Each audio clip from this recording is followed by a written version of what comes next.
Hello, welcome to the Language of Hollywood Storytelling, Sound, and Color. I'm Scott Higgins, Associate Professor of Film Studies at Wesleyan University, and this is an experiment, so thanks for joining me. It is an online version of a class that I teach here at Wesleyan, and I've never done an online course before, so let's hope that it all works. There are plenty of things I don't know about how this whole thing works, so bear with me. Hopefully we can learn. From what I know, this is the first film class that Coursera has offered. So it's uncharted territory. But I think it can be done, and I think it can be interesting. What I'm going to do today is pretty easy. I'm going to introduce the class and some of the key concepts, and I'll also say a few things about how it's all set up on Coursera. So let's try that. Again, this is class. There are a couple key terms to begin to define this class, and they're all in the title: the language of Hollywood, storytelling, sound, and color. And it's all, fairly straightforward, I guess. The first term is language, and by that I really mean just a way of knowing and doing things shared by filmmakers and audiences. Not like a written language, not with the same sort of formality and rules. Some people would call this a paradigm, if you wanted to be all academic-y about it. And that's fine. I'll just call it a language, a way that we know and do cinema. And the important thing is that filmmakers and audiences share these ideas about cinema. But this is not just a language of cinema. This is about Hollywood. Not all film, but the American film industry, which does mainly one thing from about 1912, 1915 onward. What it does is tell feature-length stories. One story, 90 minutes, and an experience that the viewer follows from beginning to end all the way through.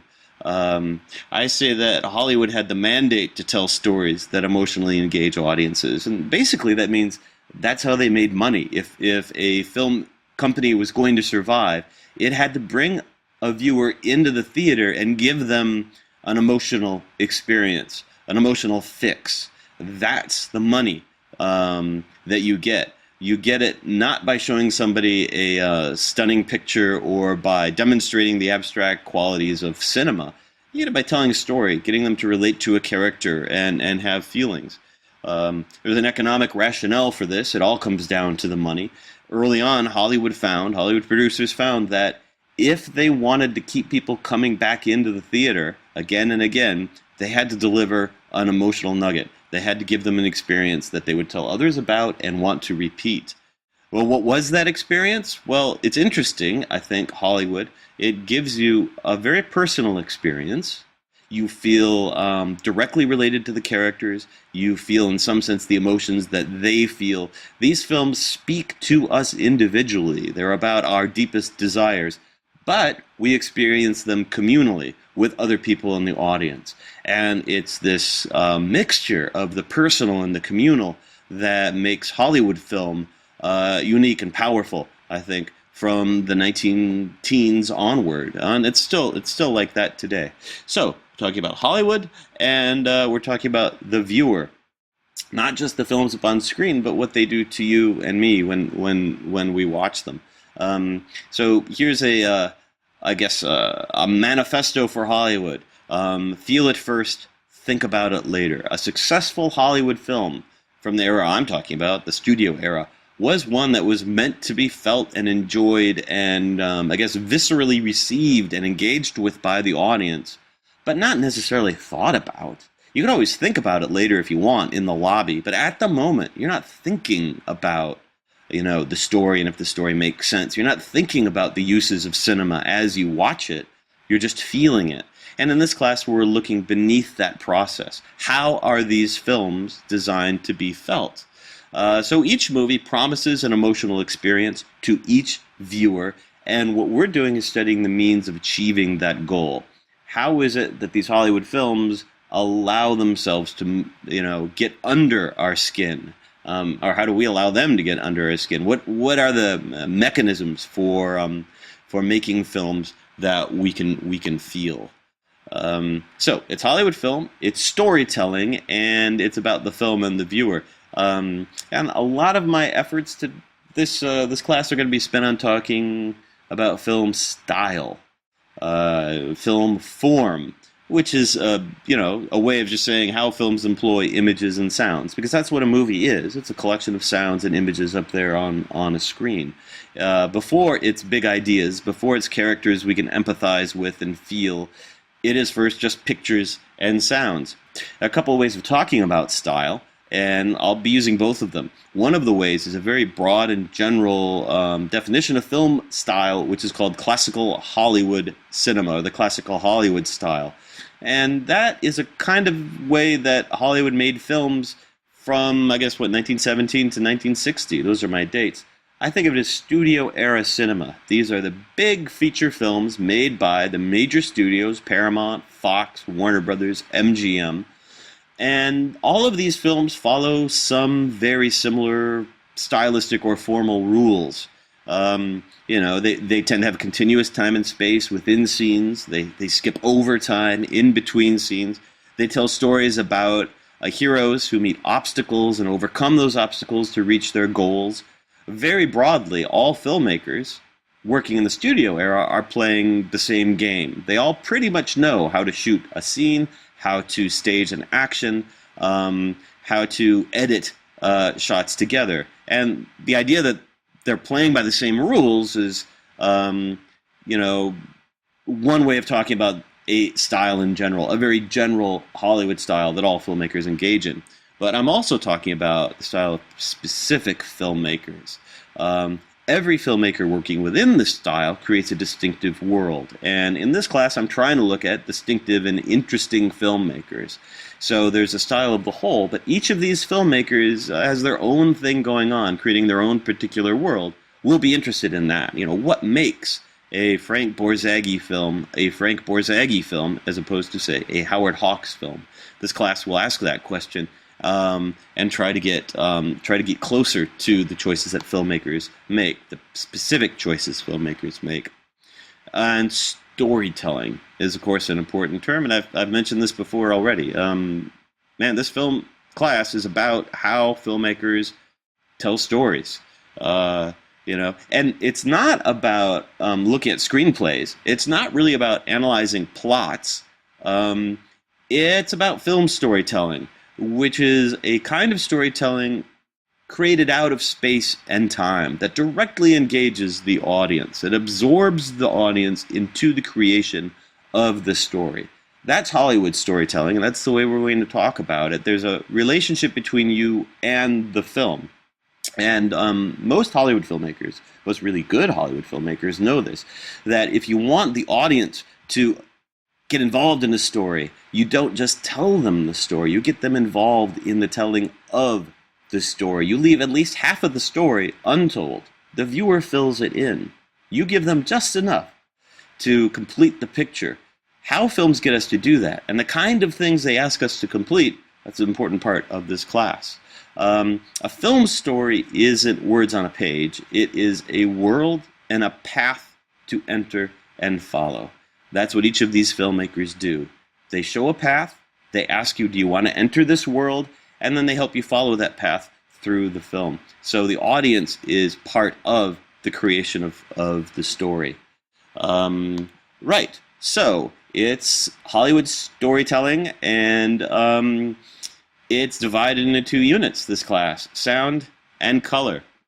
And that's just a good way to break this up and make this a historical class as well as an abstract storytelling class. Because film is a technological enterprise. And in America, film has always cost a lot of money because the equipment is expensive, and large corporations are the folks who make this possible. They create this structure that artists can use. So because film's technological, as the machines change, you can expect the art to change too. The choices that filmmakers make will change depending on what kind of machines they have available. And every new technology then presents new tools to an artist, but also new challenges. So we're looking at the coming of sound and the coming of color, two new things given to artists working in the film industry, but they're not just gifts, they're also challenges, because as soon as you have this new thing, this new piece of the medium to handle, as a filmmaker, you have to make choices. You have to decide what to keep of the old style and what to change. The test of any new technology in Hollywood has always been, can it tell stories and move audiences? That's how Hollywood is selling tickets and making monies. That's what it's giving to the audience. So, can a new technology do that? Well, we're going to watch that play out twice. We're going to see first how filmmakers figure out if sound can tell stories. How can I make sound move an audience? And then we'll watch it happen again with color. We're looking at these tension points, these moments of transition from one set of technologies, one standard way of doing things, to a new set of technologies. And this is something that we'll see about Hollywood storytelling in general and Hollywood filmmaking. This class will tell us something about the nature of technological change in Hollywood. Often, and we'll see it twice here, a burst of creativity and new problem solving. As soon as a technology comes on, things get really interesting for artists. They find new things to do with the technology and ways to make that technology do the things that they're used to doing. Like I said, these are pressure points, and when you look at a pressure point like this, you get insight into film and to film artists. In between technological changes, you have some stability, and artists figure out ways to do things, and they can get comfortable with the conventions. But when sound comes, and then when color comes, it forces artists to be creative, and it gives us a chance to see deeper into the art itself. It also lets us talk about the continuities and changes before and after technological change, both for the artist and for the viewer. How does your experience of film change when you have sound as opposed to when it was all silent, or when it is in color as opposed to when it's black and white? What does that tell us about how we relate to cinema?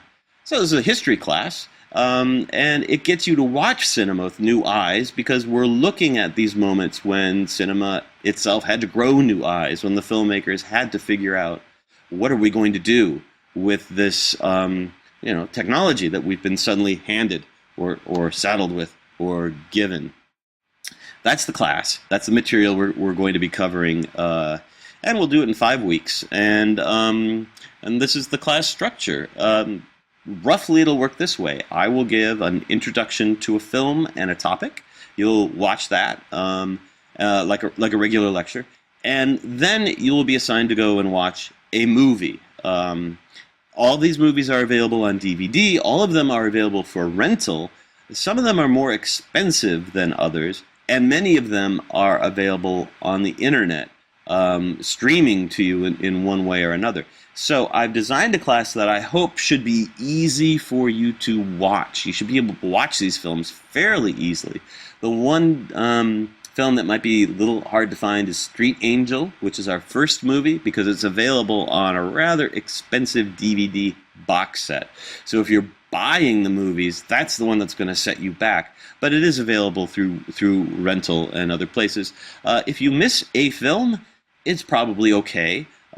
Street Angel you might not be able to see, but you should still come back for the lecture. So I introduce a film, you watch the film on your own, and then you come back and I will give you a lecture analysis discussion of the film, and introduce the next film. And we'll be doing that for the next 5 weeks. I do recommend you try to see these films with other people, whether they're enrolled in the class or not.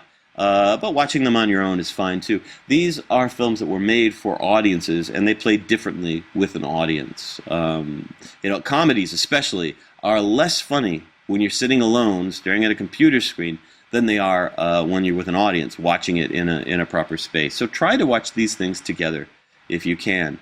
You might be able to get in contact with one another using the Coursera forum, which is set up for this class and allows you to make connections and see who else is taking this class. I recommend using the forum.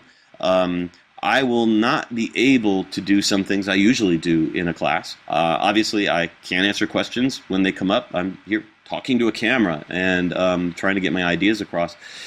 But I can't answer your emails either directly. However, you can ask questions on the forum, and we'll use that as some sort of, I haven't figured it out yet, we'll figure out a way of using that as some sort of conduit for you asking the important questions and me trying to answer them. So that's that. That's the class. Welcome to it. I hope you stick around. I hope you enjoy these films, and I will see you in a moment for our first lecture, which is an introduction to silent film.